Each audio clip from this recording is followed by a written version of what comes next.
بسم اللہ الرحمن الرحیم۔ حضرت جماعت رضی اللہ عنہ کا ایمان لانا۔ حضور صلی اللہ علیہ وسلم کا حضرت جماعت رضی اللہ عنہ کو دعوت دینا۔ حضرت ابن عباس رضی اللہ عنہما فرماتے ہیں، حضرت جماعت مکہ آئے اور یہ قبیلہ ازدش نوا میں سے تھے اور پاگل پن اور جنات کے اثر وغیرہ کا جھاڑ پھونک کے ذریعے علاج کیا کرتے تھے۔ انہوں نے مکہ کے کچھ ملکوں کو یہ کہتے ہوئے سنا کہ محمد صلی اللہ علیہ وسلم نعوذ باللہ من ذالک دیوانے ہیں۔ حضرت جماعت نے کہا، یہ آدمی کہاں ہے؟ شاید اللہ کو اس کو میرے ہاتھوں شفا فرما دے۔ حضرت جماعت کہتے ہیں، میری حضور صلی اللہ علیہ وسلم سے ملاقات ہوئی۔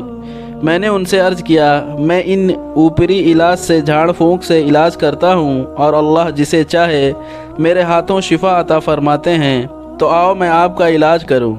اس پر حضور صلی اللہ علیہ وسلم نے مسنون خطبے کا شروع کا حصہ 3 بار پڑھ کر سنایا، جس کا ترجمہ یہ ہے کہ بے شک تمام تعریفیں اللہ کے لیے ہیں، ہم اسی کی تعریف کرتے ہیں اور اسی سے مدد مانگتے ہیں۔ جس کو اللہ ہدایت دے دے اسے کوئی گمراہ نہیں کر سکتا، جسے وہ گمراہ کر دے اسے کوئی ہدایت نہیں دے سکتا۔ میں اس کی گواہی دیتا ہوں کہ ایک اللہ کے سوا کوئی معبود نہیں اور اس کا کوئی شریک نہیں۔ حضرت جماعت نے خطبہ سن کر کہا، اللہ کی قسم، میں نے کہانیوں اور جادوگروں اور شاعروں کے کلام کو بہت سنا ہے، لیکن ان جیسے کلمات کبھی نہ سنے۔ لائیے ہاتھ بڑھائیے، میں آپ سے اسلام پر بیعت ہوتا ہوں۔ چنانچہ ان کو حضور صلی اللہ علیہ وسلم نے بیعت فرما لیا اور ان سے فرمایا کہ یہ بیعت تمہاری قوم کے لیے بھی ہے۔ حضرت جماعت نے عرض کیا، بہت اچھا، میری قوم کے لیے بھی ہے۔ چنانچہ بعد میں حضور صلی اللہ علیہ وسلم نے ایک ٹکڑی بھیجی جن کا حضرت جماعت کی قوم پر گزر ہوا، تو ٹکڑی کے امیر نے ساتھیوں سے پوچھا، کیا تم نے اس قوم کی کوئی چیز لی ہے؟ تو امیر نے کہا، وہ ان کو واپس کر دو، کیونکہ یہ حضرت جماعت کی قوم ہے۔ ایک روایت میں ہے کہ حضرت جماعت نے حضور صلی اللہ علیہ وسلم سے عرض کیا کہ یہ کلمے آپ دوبارہ سنائیں، کیونکہ یہ کلمے بلاغت میں سمندر کی گہرائیوں کو پہنچ گئے ہیں۔ حضرت عبد الرحمن ادوی کہتے ہیں کہ حضرت جماعت رضی اللہ عنہ نے بیان فرمایا، میں عمرہ کرنے کے لیے مکہ گیا۔ وہاں میں ایک مجلس میں بیٹھا جس میں ابو جہل، عتبہ بن ربیعہ اور امیہ بن خلف تھے۔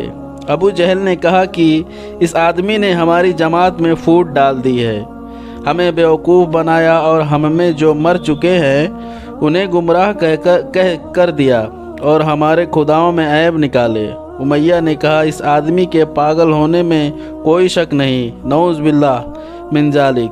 حضرت جماعت کہتے ہیں کہ اس کی بات کا میرے دل پر بڑا اثر ہوا اور میں نے اپنے جی میں کہا، میں بھی جینوں وغیرہ کا علاج کر لیتا ہوں۔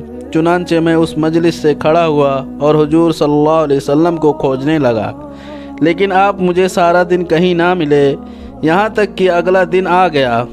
اگلے دن پھر ڈھونڈنے نکلا تو مجھے آپ مقام ابراہیم کے پیچھے نماز پڑھتے ہوئے مل گئے۔ میں بیٹھ گیا۔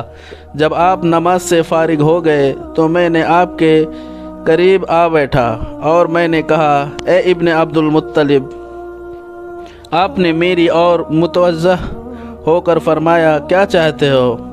میں نے کہا، میں جنوں وغیرہ کا علاج کر لیتا ہوں، اگر آپ پسند کریں تو آپ کا بھی علاج کر دوں، اور آپ اپنی بیماری کو بڑا نہ سمجھیں، کیونکہ میں نے آپ سے بھی زیادہ سخت بیماریوں کا علاج کیا تو وہ ٹھیک ہو گئے۔ میں آپ کی قوم کے پاس سے آ رہا ہوں، وہ آپ کے بارے میں کچھ بری باتوں کا ذکر کر رہے تھے کہ آپ ان کو بیوقوف بتاتے ہیں اور اب آپ نے ان کی جماعتوں میں پھوٹ ڈال دی ہے اور ان میں جو مر چکے ہیں ان کو آپ گمراہ قرار دیتے ہیں اور ان کے خداؤں میں عیب نکالتے ہیں۔ تو میں نے اپنے دل میں سوچا کہ ایسے کام تو پاگل یا عاصب زدہ ہی کر سکتا ہے۔ میری ساری بات سن کر حضور صلی اللہ علیہ وسلم نے مسنون خطبہ پڑھا، جس کا ترجمہ ہے، تمام تعریفیں اللہ کے لیے ہیں، میں اس کی تعریف کرتا ہوں اور اس سے مدد مانگتا ہوں۔